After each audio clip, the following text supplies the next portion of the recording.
Hey guys, welcome back. Happy Monday. I want to talk to you about something. Some of it I'm gonna have to code because that's what it is. But I think this is important, several reasons, and it has to do with inflammation and gut health. I talk about those two things all the time in different videos when they pertain to it. But I want to do a video on this, especially during this time right now. A couple reasons. I've talked about how inflammation is really the root cause of when, disease, illness, the big C, not the cough, but the big C, take hold in your bodies. It has to do with inflammation. And going with that, one of my very first videos I did, I talked about keeping your pH balanced and having, the alkaline, be more alkaline, and things have to have an acidic environment to grow. Those go hand in hand because if you have your pH is very acidic throughout your body, it's going to cause inflammation. So those go hand in hand. And then I also talk about gut health, and because 80% of our immune system is in our gut. And that's why I talk about if your gut is messed up or you have chronic or prone to GI issues, you're going to have a weaker immune system. And about fixing your gut, keeping your gut healthy. That's why I talk about probiotics and I talk about prebiotics. One of my favorite one that can get all of that type of stuff is drinking apple cider vinegar, organic with the mother apple cider vinegar, like 1 teaspoon to 1 tablespoon in a glass of water. It has to be diluted. Do that several times a day. That fixes a lot of that from the get-go that I just talked about.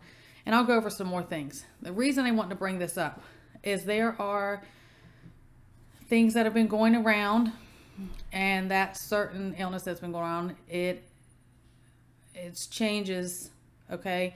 And if those of y'all who knew that I was myself and my family, we were sick the first week in January. It was very different. It wasn't the respiratory, oh my gosh, I have this illness. It wasn't even like a flu or anything. It wasn't anything like that. The main thing was this weird, extreme, full body inflammation. I can't go into a lot of that and why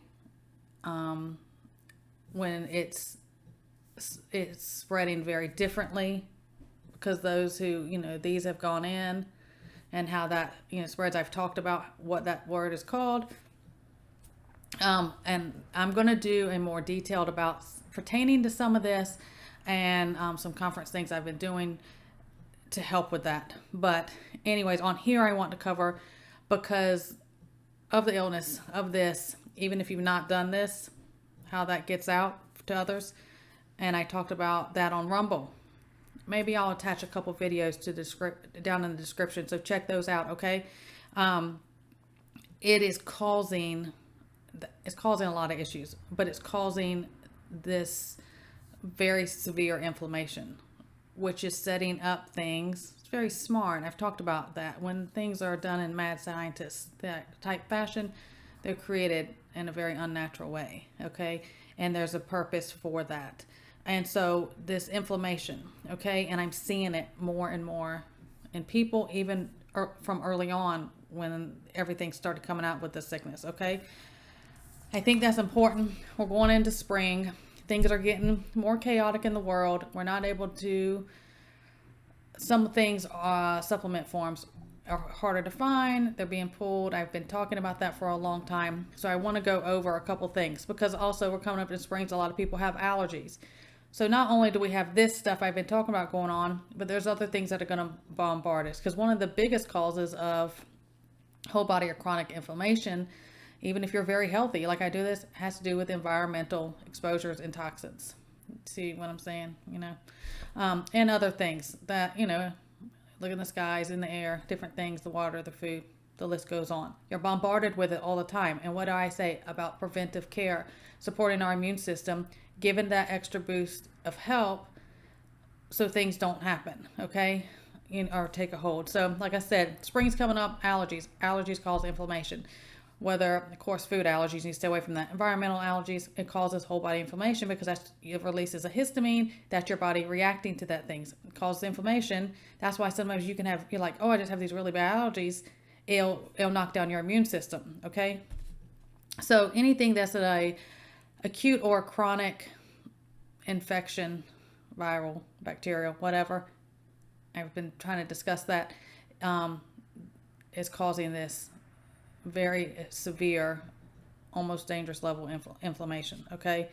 Anything, if you have an imbalance, I talk about this all the time. If you have an imbalance in your blood sugar, that doesn't even mean you have to be diabetic or even pre-diabetic. You may be insulin resistant, lots of other things. You may have a high carb and sugar, diet lifestyle. If you have that imbalance, sugar anyways causes inflammation, you're going to have that issue. Low vitamin D3. I talk about that. Most places, even if it's chilly, you need to get sunshine on you, on your skin, every day that you can. I recommend sublingual vitamin D3 drops. That's what I take because I feel like it absorbs better and easier and quicker. That's a must. Do not make sure it's not synthetic. With that, some people will take K2 with it. My warning, if you have blood clotting issues, okay, or you're already on a blood thinner, or you have problems with anything with your blood like that, I would not take K2 unless your doctor recommends it. That could be dangerous. So, and then also people, if you have high omega-6, that's the vegetable oils and all that, that's bad for you. That causes inflammation. And then you'll have like low omega-3s. So get those balanced out as well. I talk about the prebiotics. I'm going to attach a video with that. I talked about and the difference and the importance of prebiotics and probiotics. I'm going to attach it, but that's your garlic, your onions, bananas, different things. I want, get your gut. And, I've talked about I go into detail on that. So coming in again, this time of year, we're going to see a lot more produce. Hopefully you can grow, a lot of your own. Some of them are very simple to do in containers, even if you don't have I don't have land. You don't have to do it on your patio, in your windowsills, whatever. Grow what you can. But there is a flavonoid in strawberries. It is highest in strawberries that, sorry, I thought somebody was pulling up. I don't play that. I'm cautiously aware of my surroundings. So anyways, back on track. Strawberries have a flavonoid in it that is one of the highest in that all berries are good, but strawberries is the highest. It drastically reduces inflammation. So if you can eat strawberries, please, anything like that is, I call them like that, it'll absorb. The meat of it is like a spongy thing, like berries. That needs to be organic. It needs to be organic, or it's not, you're going to do more damage, because that type of produce, the way the meat of it is going to absorb everything, and it's going to be trapped in it. It's not something like even an orange where I can peel off, and at least the stuff inside isn't heavily, sprayed and contained. But then you have GMO and stuff like that.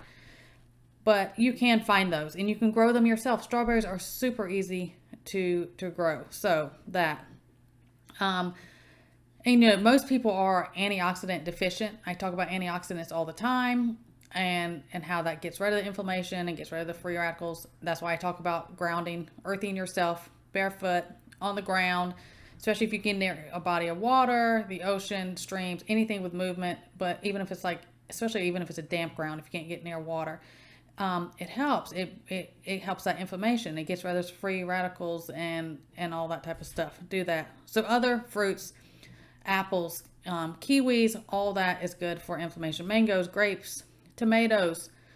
Again, if you make this a lifestyle, incorporate these things into your diet regularly, and that is a preventive care because you're taking care of your body.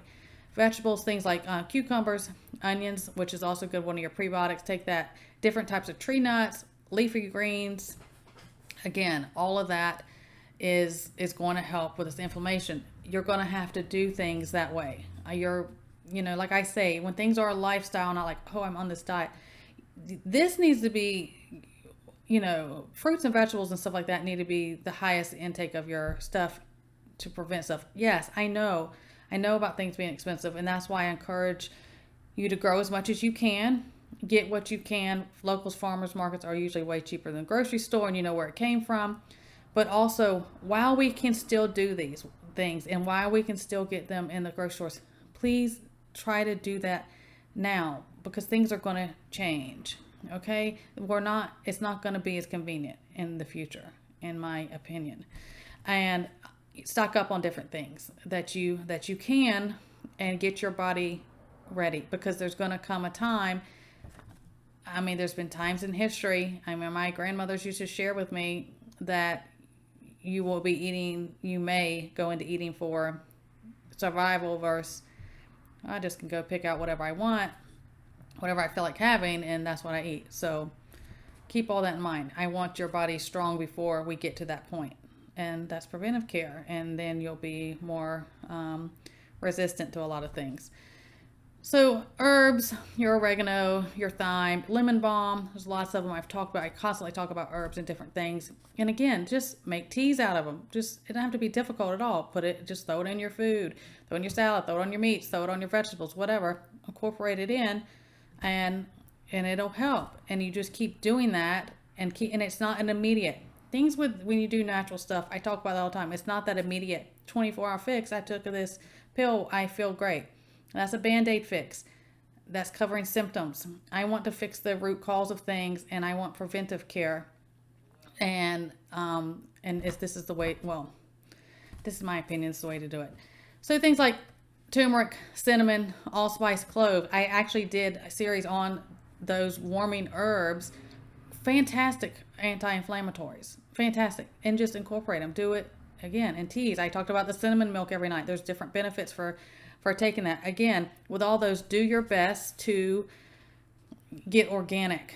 Watch what you're getting, because you don't want to be adding more chemicals that they add to those things, or things they do to those, things that could be causing you more harm. Talked about the D3, vitamin C, because of the antioxidant stuffs, zinc, incorporate, and it's a good immune support. With zinc, like I always say, never take over your recommended dosage for zinc. Zinc, vitamin A, there's a couple of them. They can build up in your system. It can be very dangerous. Do not take over, because it's not water soluble. It doesn't just, this is the excess, my body's going to flush this out. It can build up in your system. It can be dangerous. Another thing pertaining to anti-inflammatory in the season we're coming up to is stinging nettles. I talk about that all the time. It's stinging nettles. I've done plenty of videos on it. Or you can do like the dehisce, which has that in there. There's several different things, because again, a lot of people have, allergies this time of year. Go ahead and, get on that. If you get those allergies under control, you're not having this chronic inflammation. It's just that domino effect, okay? But I'm seeing a difference on top of things I went over that could cause regular inflammation against us, like the allergies, okay? Or other things. But there's something going on and around that isn't causing the stuff we saw in the first year or two with that. It's very extreme and serious whole body organ, the brain, a lot of different things and there's a reason, in my opinion, that that's where they are with things. And I'm seeing it a lot and helping people a lot. I'm getting a lot of calls, and I went through it. I can say it myself. My family and I went through it. It was something I've never experienced. It wasn't like we were so sick. I talked about that when we went through it. It wasn't like that. It wasn't like a respiratory and I'm coughing and I got all this congestion, and it was nothing like that. It felt like poison in my body. I talk about being in tune with your body. It felt like something we haven't felt before, and the symptoms it caused and the lingering effect. I saw the toll it took, and we live like this. We live this preventive care, and what it did. Now, when we had it, I talked about we were sick. It was different for 5 days. And then we had it was kind of this lingering stuff for about a week past that. I am seeing people who are 3 and 4 weeks or more, and they're still dealing with that. Okay, so if you do these things ahead of time, now don't wait till something happens like, oh gosh, I had this and now I have all this inflammation. Same thing like allergies. Get your gut health right, because I don't want people to get beat down, and I'm seeing what's going on. I'm going to do a detailed more series about this. I'm going to put on Liberty Tree Fellowship. I've been talking about that. I still have one more. It's the part 3 of 3. I haven't done yet in this conference thing that is kind of pertaining to a lot of this, so I can go in a lot more detail. So I will announce when I do that. It shouldn't be too much longer when I do that other series. So I want to leave that with you guys. I hope everyone stays well. God bless. And I will see you next time.